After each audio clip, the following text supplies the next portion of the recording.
pertama kita pahami dalam konteks pengertian dari data subjek, ya, pengertian dari data subjek. Secara umum pengertian dari data subjek itu adalah misalnya yang identified, ya, ini terkait dengan apa namanya individu, ya, yang identified, teridentifikasi, atau identifiable, dapat diidentifikasi. Berarti kita berhadapan dengan, kalau dapat diidentifikasi berarti kita berhadapan dengan identifier, ya, sesuatu yang bisa digunakan untuk mengidentifikasi. Tetapi dalam konteks data subjek, sesuatu yang dapat digunakan sebagai cara untuk mengidentifikasi itu harus terkait dengan ciri-ciri dari data subjek. Ya, misalnya sidik jari, ya, biometrik, genetik, nama, mungkin agama, ya, dan lain sebagainya. Dan itu yang kita sebut sebagai data pribadi yang bersangkutan yang bisa digunakan, ya, untuk menentukan data subjek. Saya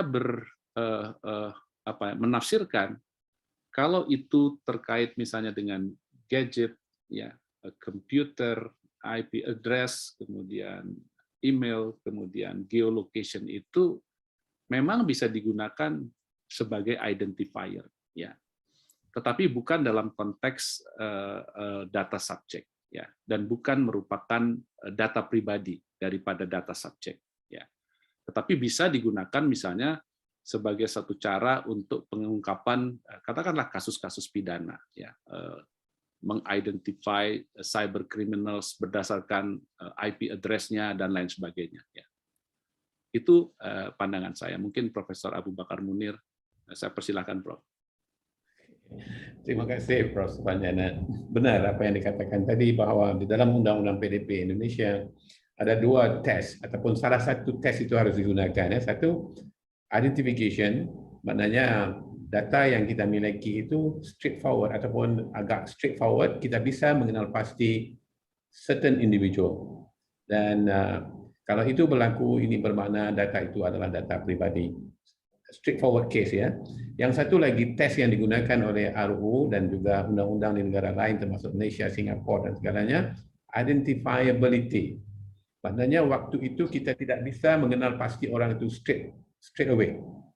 Tetapi informasi itu plus informasi yang kita bisa perolehi mungkin dapat mengenal pasti orang itu at a later stage. Saya berikan contoh. IP address, ya. Katakan di rumah kita ada satu laptop. Dan laptop itu digunakan oleh bukan seorang tetapi 2-3 orang. Okey.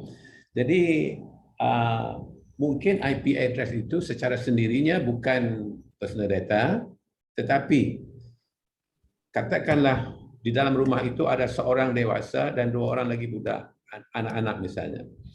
Dan daripada IP address itu mungkin kita tidak bisa mengenal pasti siapakah yang telah akses kepada internet itu ataupun akses kepada website itu. Tetapi katakanlah daripada apa yang dilihatnya di internet plus IP address, mungkin kita dapat mengenal pasti bahawa pada waktu itu orang dewasa yang berada di rumah itu sedang access certain things. Kerana kecenderungan itu berbeza, kan? Katakanlah orang yang dewasa itu sedang mengakses untuk membeli buku. Jenis buku apa yang dibeli. Anak-anak tidak bisa membeli buku, kan, atau mengakses buku. Begitu juga email. Kalau kita punya email, kita mendapat email seseorang, okay, yang menggunakan misalnya xyz@yahoo.com. Mungkin kita tidak bisa mengenali orang itu siapa. Dan dalam konteks itu xyz@yahoo.com bukan personal data. Tetapi kalaulah kita menghantar email dan orang itu reply dan menyatakan bahawa dia adalah ini, jadi sekarang kita bisa mengenal pasti, kan, orang itu. Maksudnya email address plus reply kepada email yang kita hantarkan bisa mengenal pasti orang itu. Jadi itu menjadi personal data. ujiannya ataupun tesnya adalah identifiability ataupun identification ataupun identifiability.